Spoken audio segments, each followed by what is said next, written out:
Hello and welcome to the People First Productivity Solutions Deb Calvert channel on Bright Talk.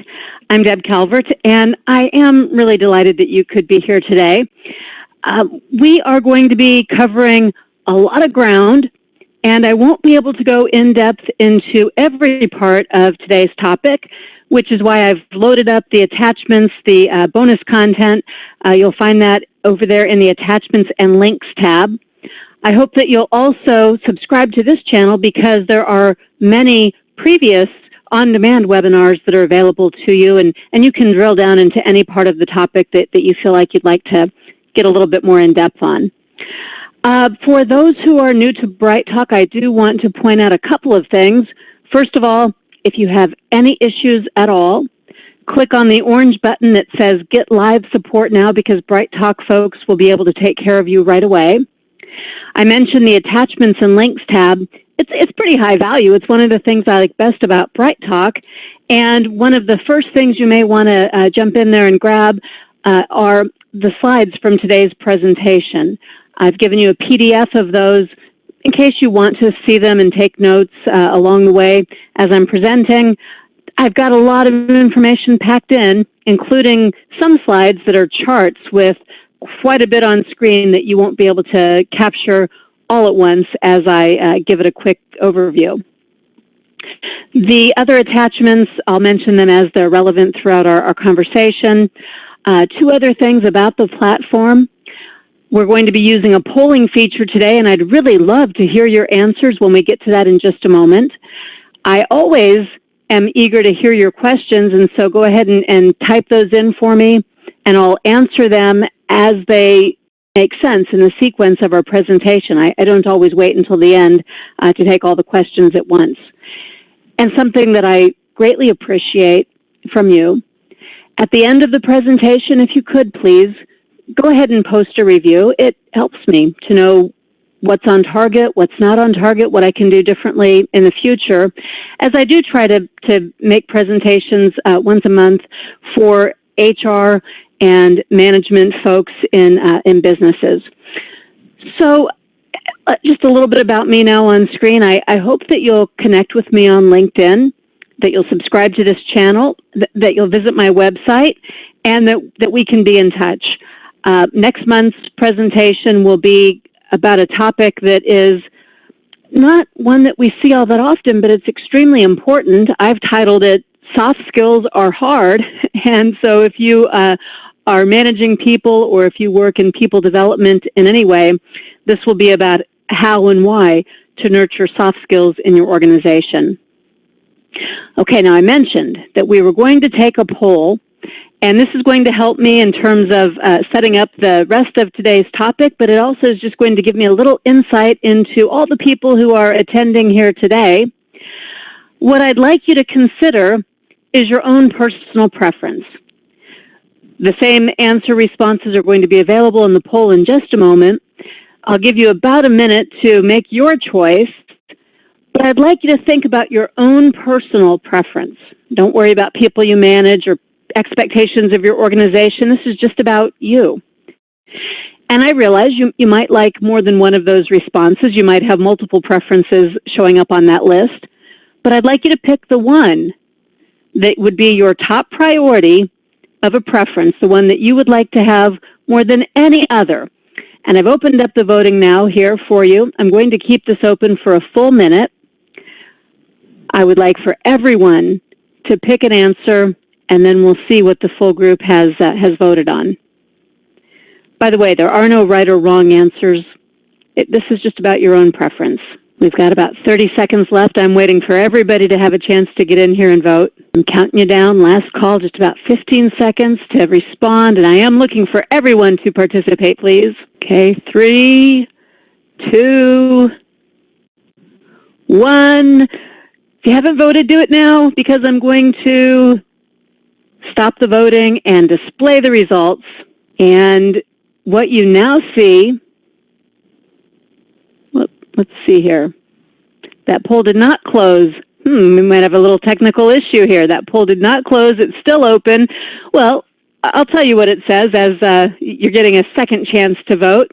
I don't want to stack the deck and influence anyone's vote. I'm not sure why it didn't close, but what you're going to see here, if you can see the results, is that the number one choice out of the people in this group was the second choice. Knows and values me as an individual, as more than a worker bee. That one got nearly half of the votes from the people attending this presentation live. And if you're someone attending on demand, you might look to see how your vote stacks up to the people who attended live. That one was number one. Right behind it, the second most popular choice was takes time to give me useful feedback and is invested in my success. So those two responses were the most popular ones in response to the question, I want to work for a manager who. The least popular choice was leaves me alone to do my work the way I want to do it. But a couple of people did choose that. It's not that it's not a choice. Also, small numbers on follows the rules, abides by policies, treats everyone the same, and is an expert in our field who always has answers to my questions. But those last three, if I add them up, that was 12% of our vote. And the other two got all the other votes. Now, what that means is that what we typically think of in a manager is not exactly what you voted for. You voted for something different. And I know that was hard to answer. You'd like to have all of those things, but I was forcing you to prioritize because I wanted to draw out a really important point. And I'm going to make that point by giving you a little context in terms of definitions. The word manage, its root word, manage, means to handle, just like mano, hand, in Spanish is coming from that same root word. Managing things means that you handle them. It's usually short term. You get things done that need to be done right now. The word supervise actually shares its root word with overseeing. So if you think about micromanaging, or if you think about even more unpleasantly the word overseer, it all comes out of the same root word, and it has some of those same implications that are a little negative, unfortunately. Those weren't the answers that most of you chose. You didn't pick the ones that sounded a little bit more like micromanaging or hands-off entirely. You do want people to be involved with you. The choices you made, numbers or letters B and E, are more likely to be associated with leadership. And the word lead means to guide, to take somebody to a place where they haven't been before, to help them to realize their full potential, to see them as an individual, and to tailor your responses in ways that are useful for them. So that's all sort of in the realm of leadership. And what that means is that to be the manager that everyone wants to work for, in a way, you need to think of yourself not so much as those old antiquated ideas of supervisors and managers, but as a leader. And I know there's a lot more to it than those preferences you selected might convey at first glance. In fact, I've just now put up for you 10 basic supervisory skills that new managers must learn. And there's a lot on this list. Don't forget, if you came in a little late, in the attachments, I've given you copies of these slides so that you don't have to take fast and furious notes here.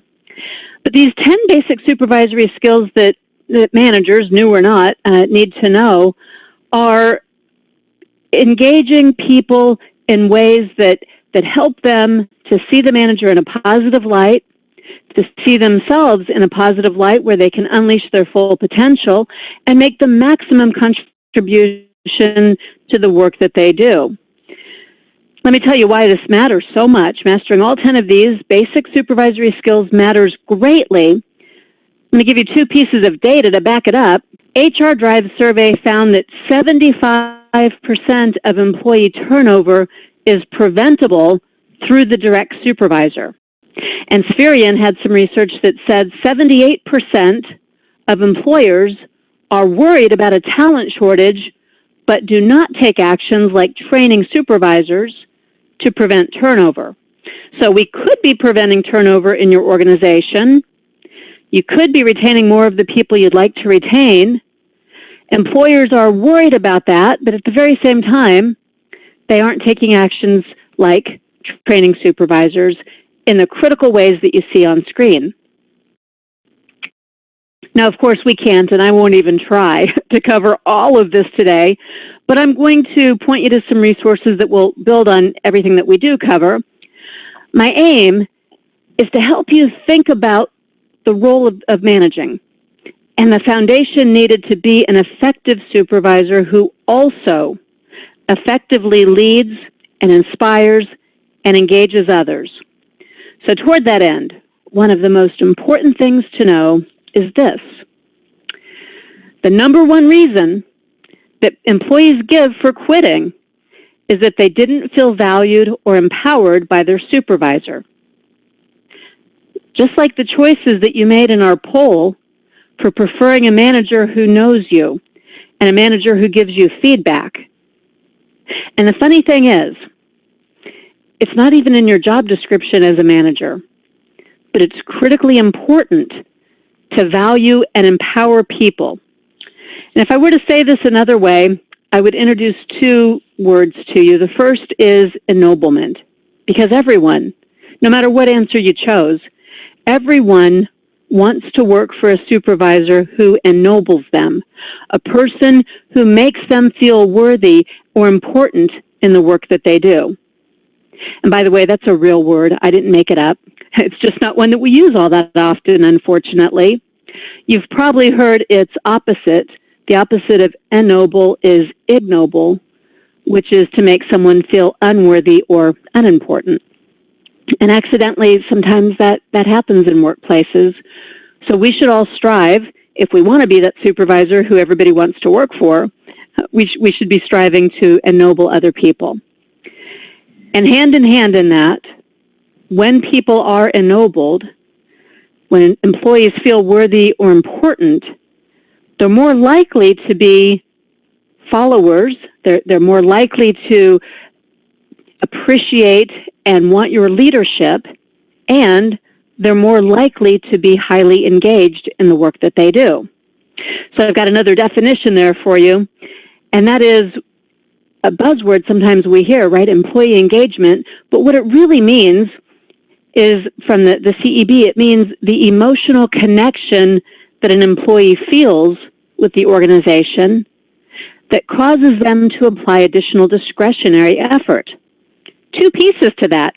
The heightened emotional connection is the first piece, and that heightened emotional connection leads to some pretty great stuff.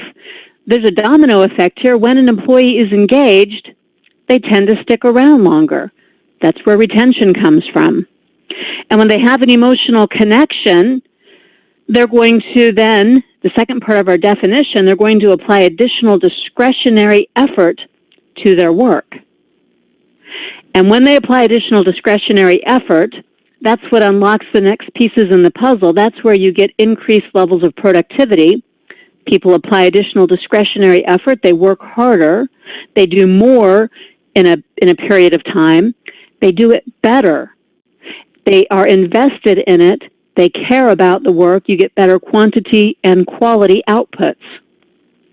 And because you've got employees who are sticking around, they care about the work, you have higher productivity levels. Of course, the next natural outcome is that you have customers who are more satisfied. You get increases in customer satisfaction.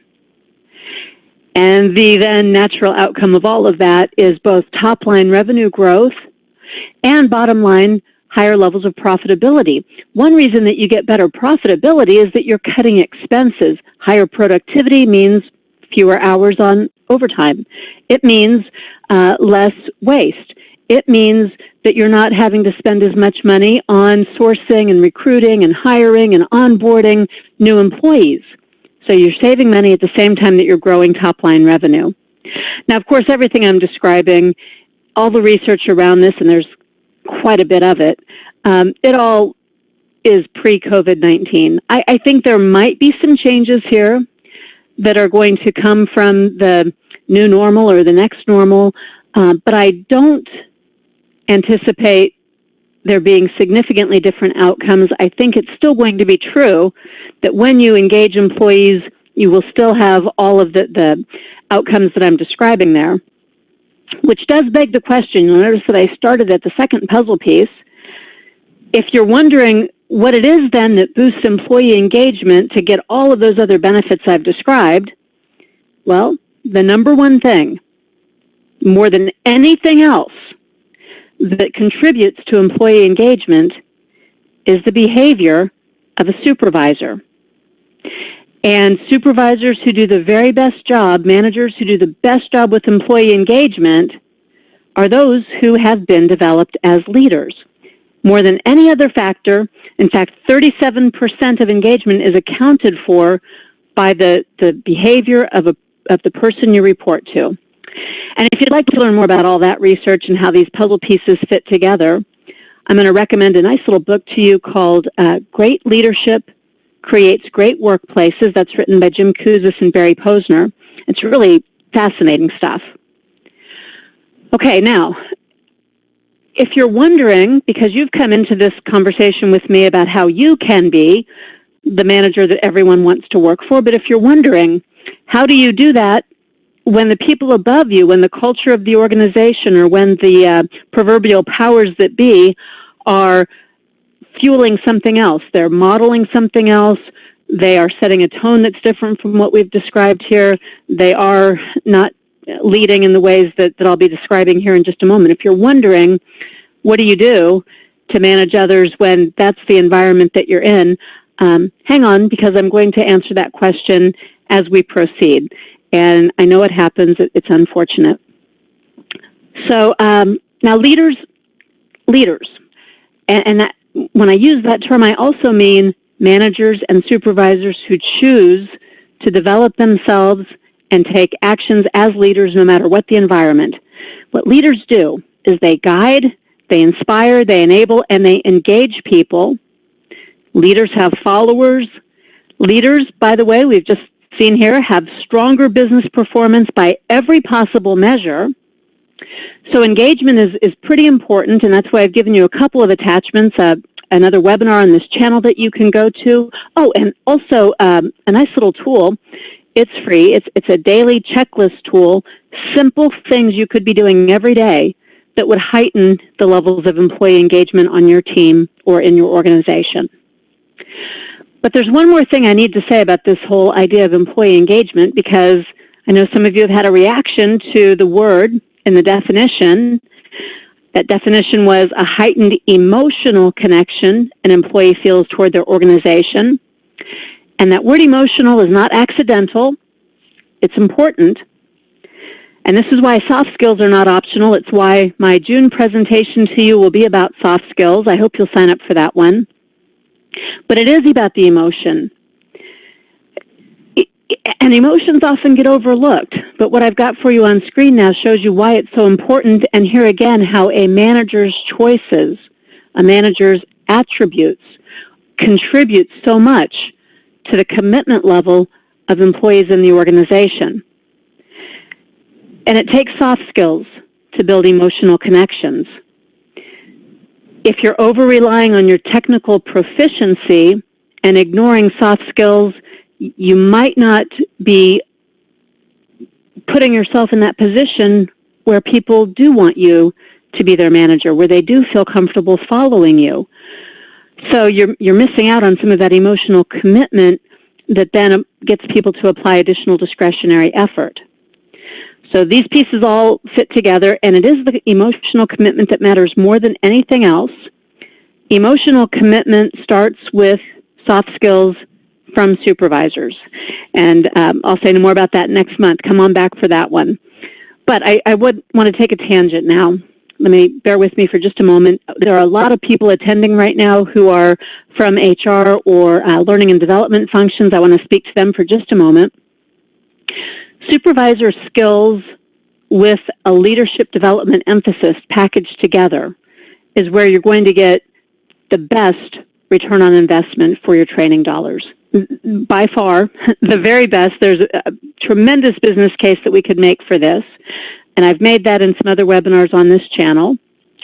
There's data to back up all 10 of the bullet points I've just given you here as we're taking this tangent.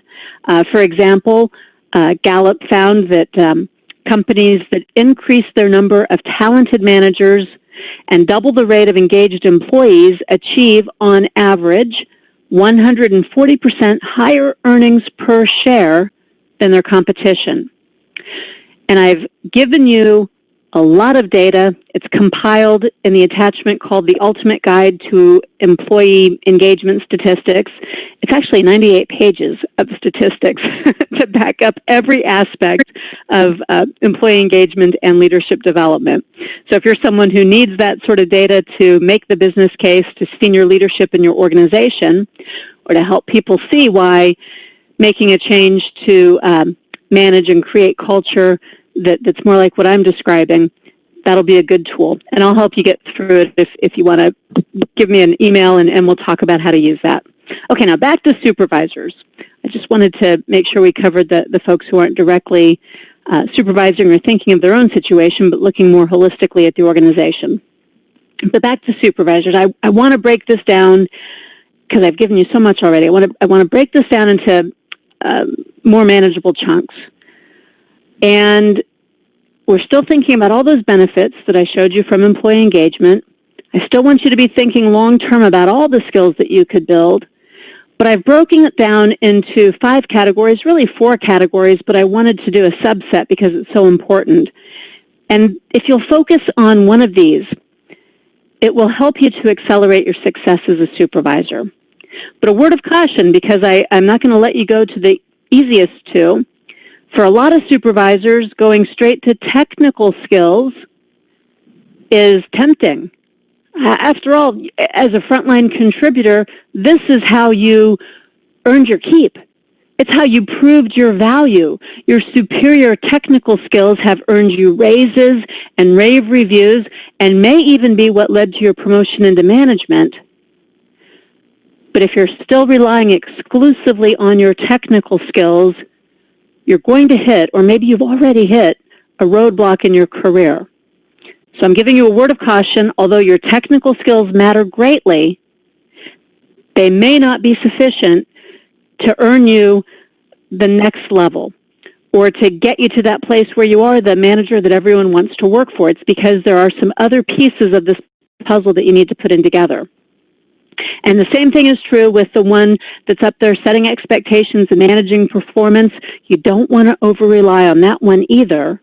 It's important, and maybe you need skills in that area. And if so, I don't want to exclude you from going out and pursuing those, and I'll give you a little information about that in a moment. But my point is, don't over-rely on this area. It's an easier one than some of the others here. But if you do over-rely on policy or metrics, you're going to end up micromanaging people. You're going to depersonalize instead of thinking about individuals, and you're going to alienate folks if you inadvertently do that. So these are tools to use, your technical skills and the managerial skills of managing performance, of setting expectations. They're important, but they must be in balance with the other 3 items that you see on the screen. People skills, or soft skills, is a great big umbrella. There's a lot encompassed within that, which is why, if you just came in, and several of you have, I want to point out that next month there's another whole topic on soft skills. Come on back for that one. But this is something that matters more now as you are entering into supervisory or managerial positions, as you continue to ascend in the organization. The soft skills are going to matter much more than the technical skills. The people skills, the ability to grow other people, to connect with other people. And I broke it out separately, to communicate effectively with other people. These are going to matter significantly more than they ever have before, especially in times like we're in right now, when there's uncertainty and when people are experiencing change and there's ambiguity, because we've never been in a situation like this before. More than ever, people are turning to the managers and supervisors they report to for answers and for empathy. So soft skills and communication, more important than they've ever been. And last but not least, perhaps the most important item up here of all, the one that's not taught in business school, the one that you seldom see emphasized in workplaces and you don't see it all that often in job descriptions for managers, is people development. To ennoble, engage, and retain people, to sustain growth, you have to develop people. And what I want to do next for you is I want to illustrate how it looks when supervisors rely on traditional managerial skills versus using soft skills and people development or a leadership approach. So this is a lot of information here that I'm hoping to get to. I've got my slides out of order. I'll illustrate it for you in just a moment as opposed to going all over the place. Let me come right back to that for you. But when you see the contrast, you're going to see how all these pieces fit together here. To make it all happen, you've got to put these pieces together. And I'm going to start with setting expectations, because this is process-oriented in many organizations. And when it's process-oriented, it leaves out some pretty important pieces. So process-oriented, what I mean by that is we have an annual review process. In the annual review, we tell people how they are or are not living up to our expectations. We ask them to set goals. We then break those into SMART goals, and so people have a blueprint of what they're supposed to do in the coming quarter or year, whatever your time frame is. As people come into the organization, we give them a job description, we onboard them, we tell them what to do and how to do it. And that is all good. It's just that it's not enough. And so if you've got people who are underperforming, and when I say that, I don't just mean they're not getting the job done, I mean they're not reaching their full potential. They're not highly engaged and accessing that additional discretionary effort.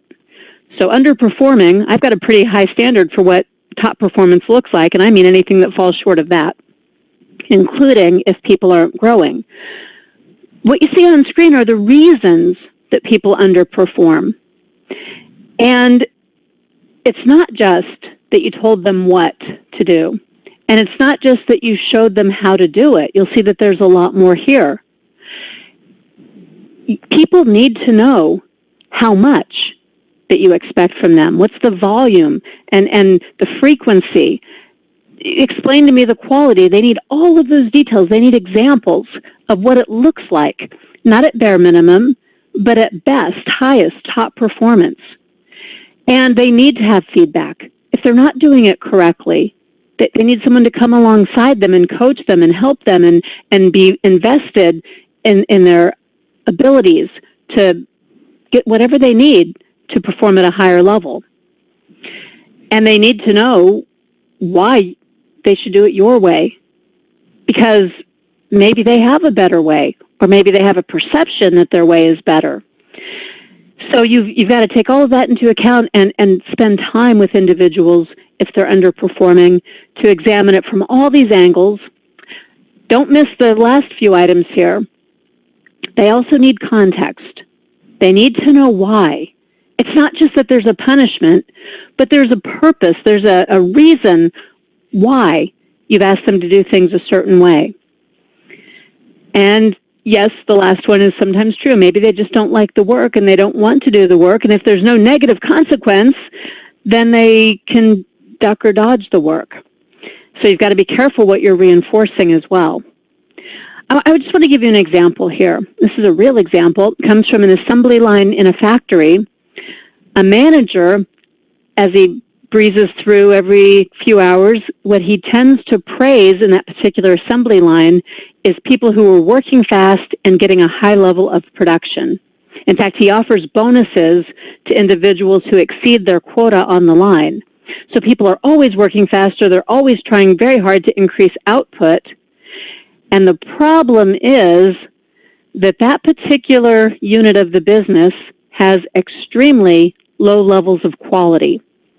Ultimately, that manager was taken out of the role.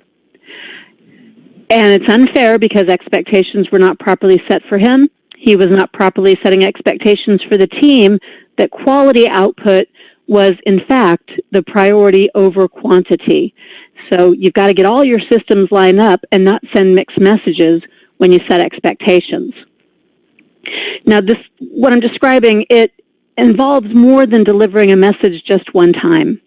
I frequently hear people say, when I ask them about expectations, that they often say, well, yeah, but I don't want to sound like a broken record. In management roles, we sometimes think that because we made a pronouncement, we said something once, that should be sufficient, and it's not.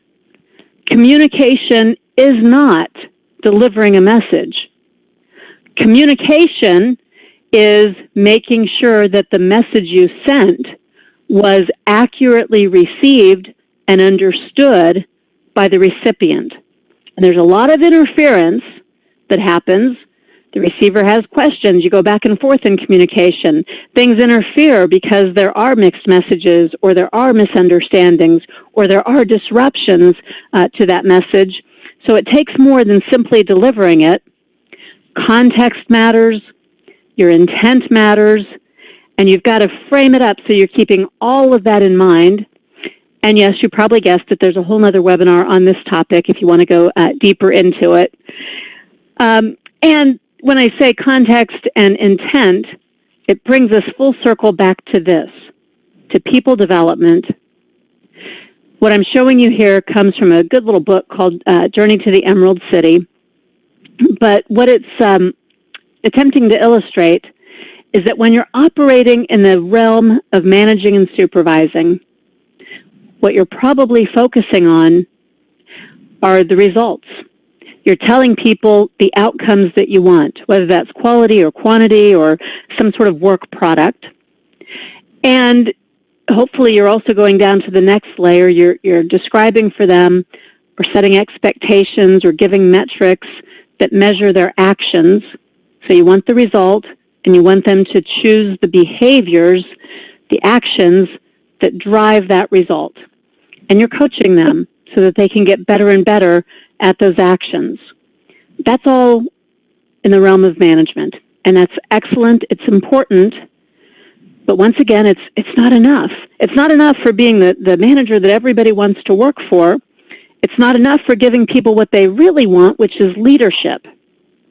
Because, you know, as soon as you look away, sometimes people choose different actions.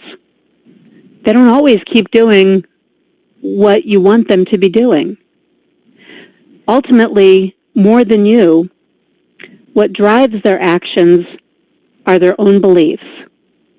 And if they believe there's a better way, if they believe they don't really have to work that hard, if they believe that you're out of touch because you've been in management for a long time and you don't have to deal with the things they have to deal with, if they have any beliefs that don't align with what you're asking them to do, their beliefs will override your requests.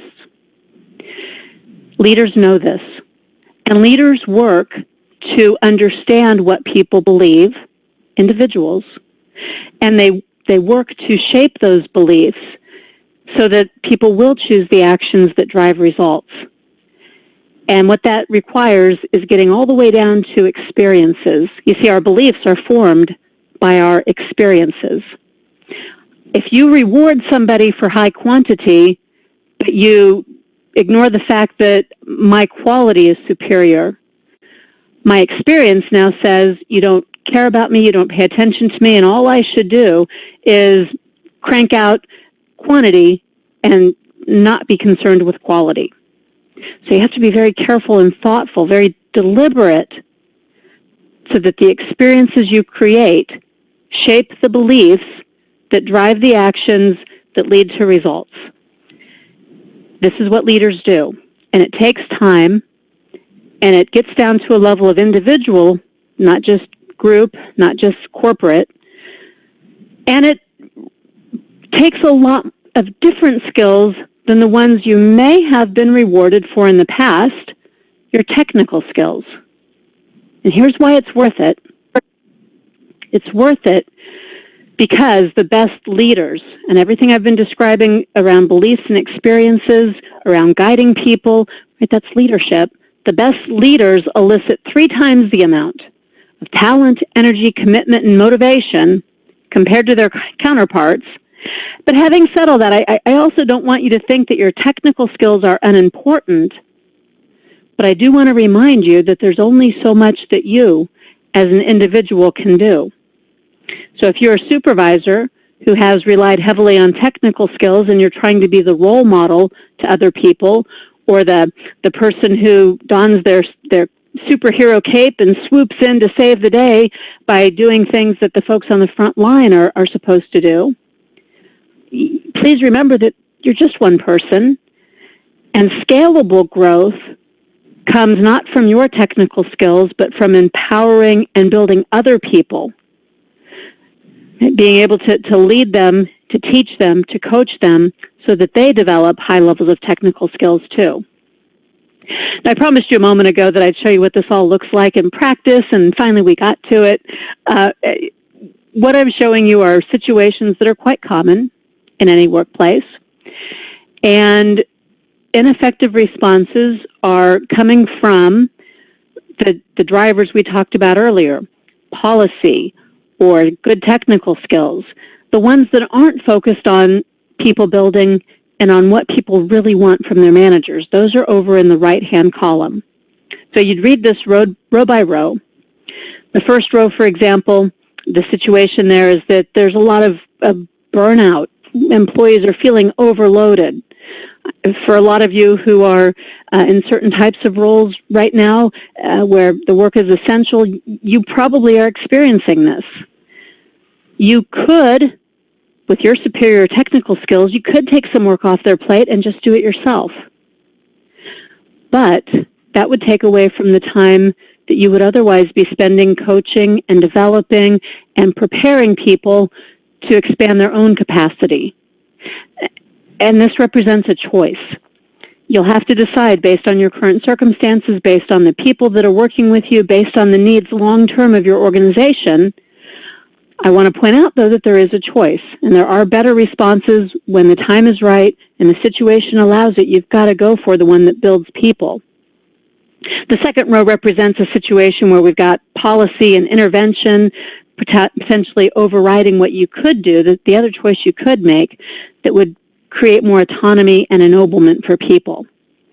So you're going to take the slides, you'll look at this and see what choices you could be making that are different. To choose better responses, people have to have clear expectations, right? You can't expect them to respond to your right-hand column choices unless they have good communication about expectations that you've set. Now you might be asking, right, how do I really do all this? How do I get people motivated to be able to do what you're describing? And so I want to spend a moment on that. Ennobling people in and of itself is motivating. Many of you said at the beginning in our poll, for those who were here at the time, you said that you would prefer to work for managers who know you and value you as unique individuals, and managers who take time to give you useful feedback and are invested in your success. Those ennobling behaviors of a leader in and of themselves can be more motivating for employees.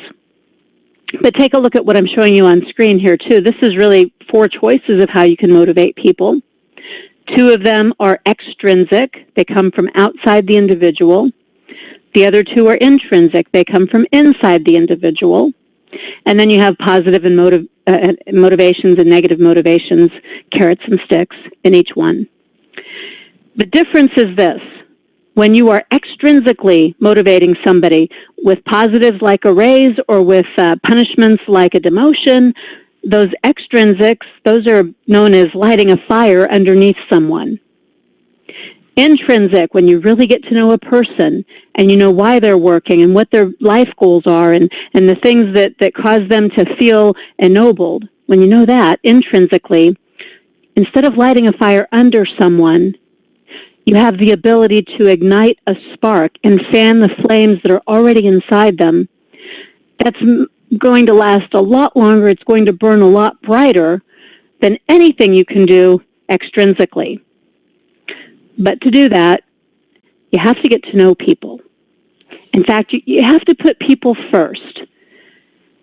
The name of my company, by the way, in full disclosure, is People First Productivity Solutions. So this is the work that we do. And this is what it looks like when you put people first in your organization, and I'm talking even before profit, certainly before processes, programs, policies, because people are what it takes. People are what will ultimately drive the profit and the business success that you have.